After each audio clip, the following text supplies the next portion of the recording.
Man, what's good with you? This is Algernon Hall, aka the Dream Catcher, your dream coach, man. I'm ecstatic. I'm excited. Man, you know I'm charged up. It's Inspirational Wednesdays, and we just continue on this unstoppable journey to awaken and pursue our ideas, our visions, and our dreams. I hope you're excited. I hope that you are off to a great week. It's his hump day. I don't look at it as hump day. I look at it as a day that just reignite to get recharged so we can push forward and finish up strong on the course of this week. But I just got one question for you. Did you have an opportunity, a chance to check out last week's episode, Inspirational Wednesdays? If you did not, you missed a good one. Got some great feedback, got some great comments. A lot of people were encouraged and inspired. And if you have not had an opportunity to check that thing out, what are you waiting for? Go check it out. Be encouraged, be inspired. Without further ado, I just want to jump right in. And this topic today really stems from some conversations that I've been having lately. That when we ask people how they doing, or you shoot them a text, what's going on, and they say, they okay, I'm here, living the dream sarcastically. And these people aren't excited about life. There's something missing about life. And I got a message. If you have ever done this, or if you hear people doing this, and just some insight that you can give them, that what you feed will grow. So today, I simply want to talk about 4 areas to check to ensure growth and success in our lives. We got to understand first and foremost, everybody type in grow, type in grow. We got to understand first and foremost that we have to check our energy. Know and understand that you are a walking magnet, and what you put out, you will attract. We got to understand that energy that we have when we get out the bed, when we get in our car, and that we go into, our area or our environment, whether that's work, whether it's a business, whether it's school, that what we're giving out, we're going to get back. Well, how we talk to the person at the toll booth or in the Wawa or in the Starbucks by us saying hello, that energy, that positivity that we have, like it creates something. It's a magnet for something to come back to us. And we really got to understand that our energy really matters, that our energy, statistics show that our energy, our moods really dictate how our day will go. And if we get off, with this woe is me, with this defeated, like, I don't want to be here attitude, like, what are you going to produce? Like, what are you feeding? We need to be mindful that our energy, that we have to feed ourselves. And we got to give out energy because we want certain things in our life, whether it's ourselves, whether it's our ideas, our visions, we want them to grow. So we got to give it the right energy. Type in number 2. We got to understand and check our thoughts. No more stinking thinking. We got to understand, we got to be positive in our thinking. We got to understand, and we got to look at things from a different lens, from a different perspective. And, when we have adversity, when we have challenges, that's a part of life and this thing that we call life. But we really have to understand that there's a blessing to be learned in every situation. I firmly believe that if you are in the right mindset, in the right space, that you can find a blessing and you can receive a lesson in anything. I'm going to say that one more time, that if you are in the right mindset or the right mental space, you'll be able to identify your blessing and to get a lesson in every particular situation. You may have experienced trauma, you may have had some disappointment, some heartache, but there's a blessing. And if you aren't focused, if you aren't thinking positively, you're going to think about everything that's bad. But there's something, even though if it may be just a little sliver, there's something that you can take away to make you better, and to make you a better person than what you were yesterday. It's something that you can learn so that you can never be put into that space again. It's something that you may have learned that you can impart to somebody else. I tell you guys, we really have to check our thinking. Type number 3. We need to understand that we need to check our words. that life and death is in the power of the tongue. And we got to start doing more declaring and decreeing over our life. We got to start saying phrases that we're courageous, that I am determined, that you're unstoppable, that I am gifted, that I'm successful, I'm beautiful, I'm confident, I'm generous, I'm favored, I'm a masterpiece, I am a conqueror. These are things that we really got to get in the habit of saying, because when the chips are down, when things really get heated, when stuff really starts hitting the fan, and we start to panic, and we start to second guess ourselves or start to doubt ourselves, we got to speak life into ourselves. We also got to understand that we got to speak life into others.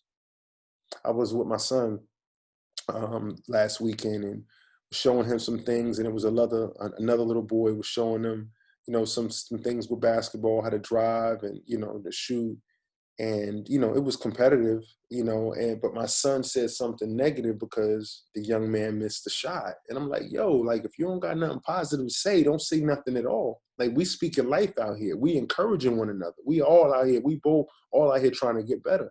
And we got to understand that it's not a competition. You can be competitive, but we need to be uplifting people because we need to be uplifted.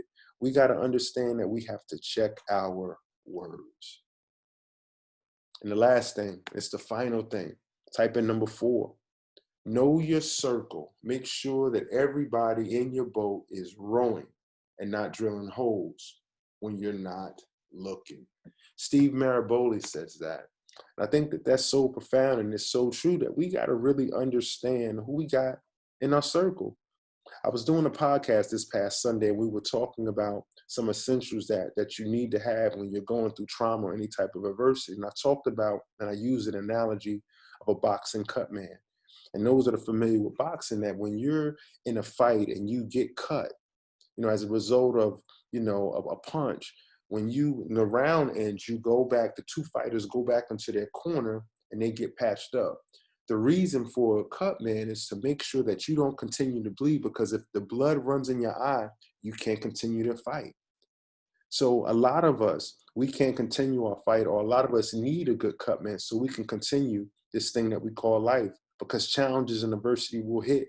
We need to understand and know that we got the right people in our corner that are not only encouraging us and inspiring us, but holding us accountable and keeping it 100 with us, right? That's telling us, yo, you got this, Al. Keep pushing. You can't quit. You worked too hard for this. You deserve this. We need good people in our circle. We don't need people that's looking at us being envious. We need to understand that a lot of people that we got in our circle, everybody not cheering for us. Everybody not rooting for us. But we got to be mindful, and we got to be able to identify those things in those people, because we don't need distractions, because we need to continue to grow. We don't need people taken away from that.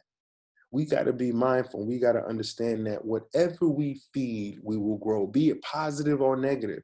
Our thoughts, our words, our energy, and our circle.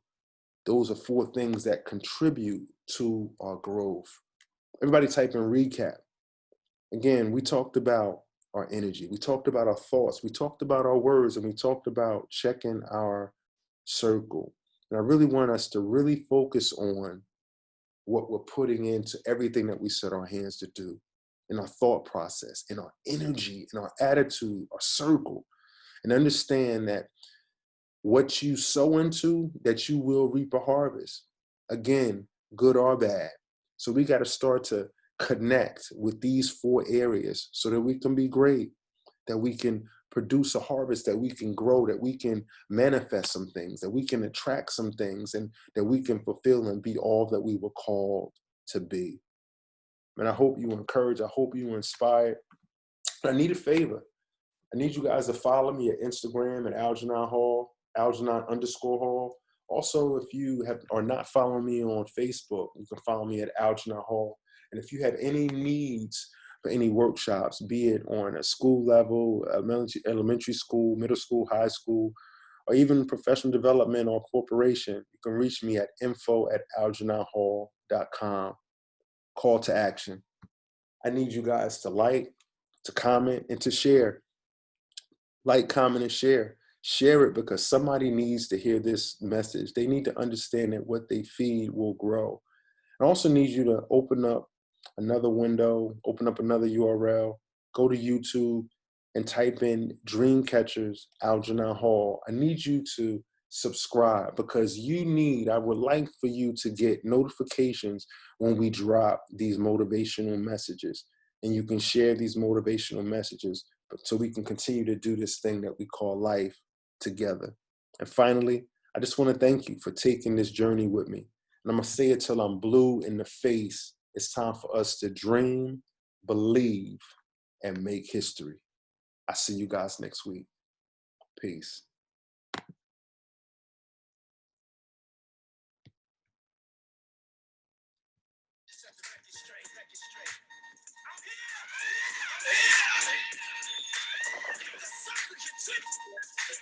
This for my special delivery. Spit like this, get my wrist all glittery. Get cake, snakes get slithery. Lean in, show got a mean in the chivalry. Rap ruler, you can ask Buddha. Right jab like Zab Judah. Every member on my team is a shooter. Tight like a boom, no room for intruders. Squad Buddha, twist in the Philly.